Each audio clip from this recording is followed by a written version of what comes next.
Have you ever looked in the mirror after a bad night's sleep and noticed dark circles under your eyes, a dull complexion, or new fine lines that weren't there before? Maybe you've even dealt with breakouts or puffiness that seem to appear overnight. Most of us know that sleep matters for our overall health, but what many people don't realize is just how directly sleep quality affects skin aging and how powerfully a few simple changes to your nighttime routine can turn back the clock on your appearance. My name is David. I'm a general practitioner working at Mayo Clinic in the United States. Over the years, I've watched countless patients struggle with premature aging, persistent skin problems, and frustrating weight gain, only to discover that the root cause wasn't their skincare products or their diet alone. It was their sleep. The truth is, proper sleep isn't just about feeling rested. It's one of the most powerful anti-aging tools we have, and most of us are completely underutilizing it. Let me start with a fundamental concept that changes how we think about sleep. Your skin doesn't rest when you do. In fact, nighttime is when your skin shifts into its most active repair and regeneration mode. During the day, your skin is in defense mode. It's constantly battling UV radiation from the sun, pollution in the air, temperature fluctuations, physical stress, and environmental toxins. Think of your skin as a protective barrier that takes a beating all day long, shielding your internal organs, regulating your body temperature, and preventing harmful substances from entering your bloodstream. All of this defensive work creates cellular damage, generates free radicals, and depletes essential resources in your skin. When night falls and you go to sleep, your skin finally gets the opportunity to shift from defense to repair. This is when critical biological processes kick into high gear. Blood flow to your skin increases significantly during deep sleep, delivering oxygen and nutrients to damaged cells. Your body ramps up the production of collagen, the structural protein that keeps skin firm, smooth, and useful. Growth hormone secretion peaks during deep sleep phases, driving cellular regeneration and tissue repair. Meanwhile, your skin's natural antioxidant systems work overtime to neutralize the free radical damage accumulated during the day. But here's what happens when you don't get adequate quality sleep. This entire repair process gets disrupted. If you're tossing and turning, waking up frequently, or simply not sleeping long enough, your skin never fully enters that deep regenerative state. The consequences show up faster than you might think. If you want to improve your sleep quality, the first step isn't adding something new, it's removing the obstacles that are sabotaging your rest. Three major disruptors stand out as especially common and especially damaging.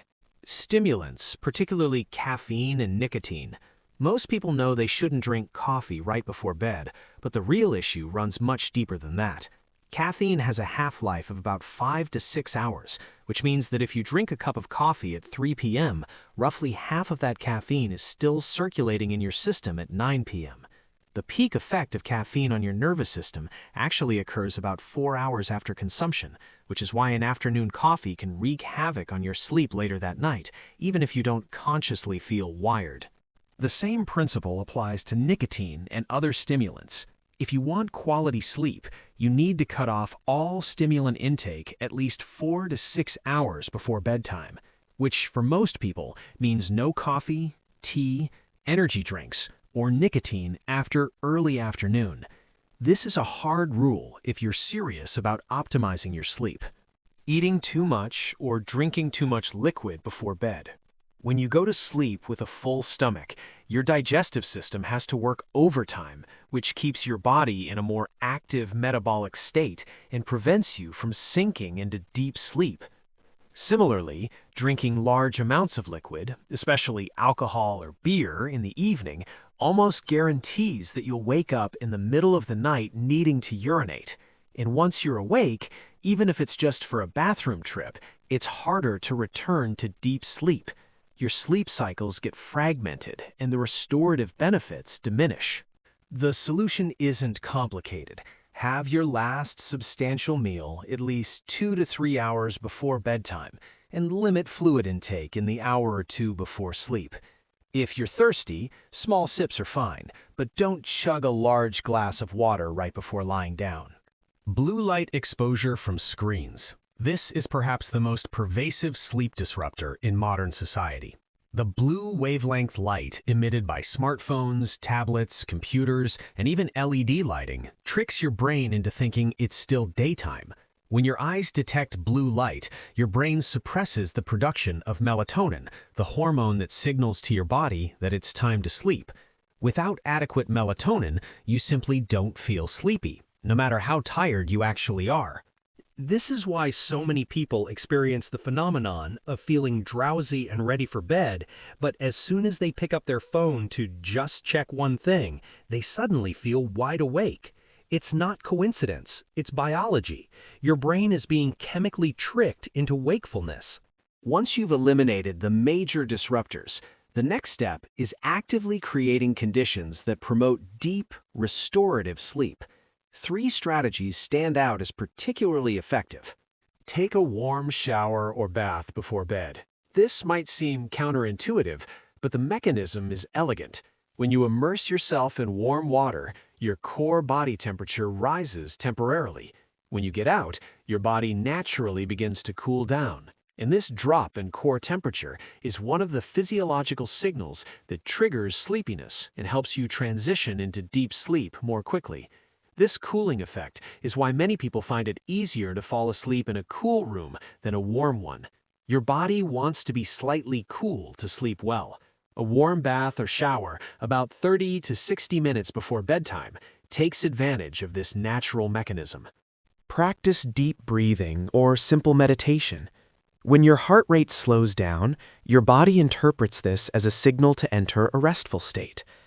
Deep, controlled breathing, simply inhaling slowly and deeply, then exhaling fully and steadily, activates your parasympathetic nervous system, which is responsible for the rest and digest response. Just 5 to 10 minutes of focused breathing before bed can significantly lower your heart rate, reduce stress hormone levels, and make it much easier to fall asleep and stay asleep. You don't need to be a meditation expert to benefit from this. Simple breath awareness is enough. Optimize your bedroom temperature.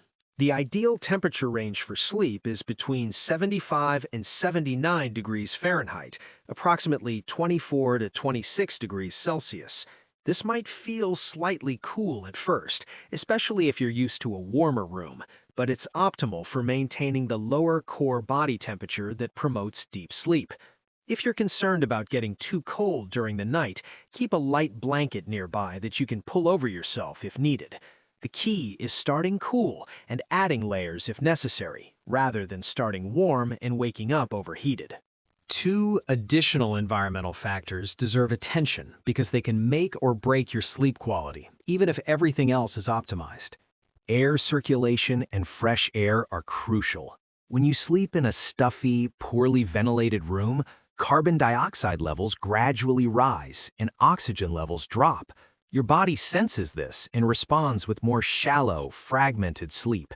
Even though you might not consciously wake up, your sleep quality suffers. If possible, keep a window slightly open for fresh air circulation, or use a fan to keep air moving. In colder climates, you can still crack a window slightly, just make sure you have adequate blankets to stay warm. As for sound, the science here is fascinating. While loud, jarring noises obviously disrupt sleep, certain types of consistent, gentle sounds can actually enhance sleep quality. Researchers call this pink noise.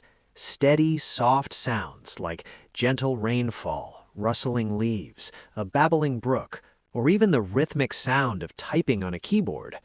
These sounds can increase the production of melatonin and help your brain maintain deeper sleep states.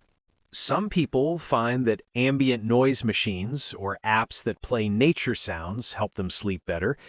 Interestingly, some individuals even adapt to their partner's snoring over time, and what was once disruptive becomes a familiar background sound that doesn't interfere with sleep.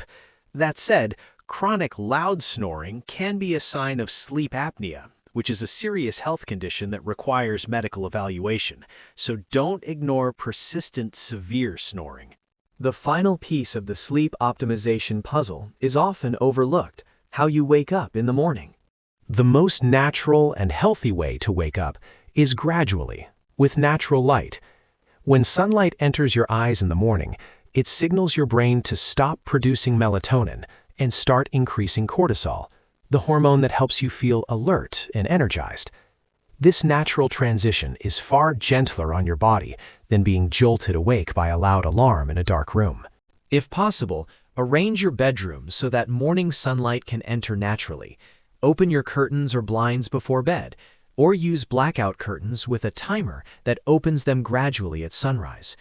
If your schedule requires you to wake before sunrise, consider a dawn simulation alarm clock that gradually brightens to mimic natural sunlight. This type of gentle, light-based awakening helps you complete your sleep cycles more naturally and wake up feeling more refreshed. Here's something that surprises many patients. Irregular sleep schedules can be just as damaging as insufficient sleep. Your body thrives on consistency. When you go to bed at 10 p.m. one night, midnight the next, 9 p.m. the night after that, and 2 a.m. on the weekend, you're constantly forcing your body to adapt to a new schedule. This creates a phenomenon similar to jet lag. Your internal biological clock, which regulates hormone production, body temperature, and countless other physiological processes, never gets the chance to stabilize. The result is fragmented, poor quality sleep, even when you're spending enough hours in bed. The solution is to establish a consistent sleep schedule and stick to it as closely as possible, even on weekends. Choose a bedtime that allows for 7 to 8 hours of sleep before you need to wake up, and commit to that schedule for at least 2 to 3 weeks. Your body will adapt, and you'll likely find that you start feeling sleepy naturally around your bedtime and waking up naturally around your wake time. For optimal skin health and overall wellness, I generally recommend a sleep window of 10 p.m. to 6 a.m., or 4 a.m. to 6 a.m. if you're an early riser. This timing aligns well with your body's natural circadian rhythms and gives your skin the maximal repair window during the peak hours of cellular regeneration. Let me bring this all together for you. Quality sleep isn't a luxury or an indulgence. It's a biological necessity that directly affects how you look, how you feel, and how well your body functions. Every single night that you prioritize good sleep, you're giving your skin the opportunity to repair damage, rebuild collagen, fight inflammation, and maintain its youthful resilience. And every night you sacrifice sleep, you're accelerating the aging process, increasing inflammation, and undermining your health in ways that accumulate over time. Your body knows how to heal itself. Your job is to create the conditions that allow that healing to happen. Start tonight.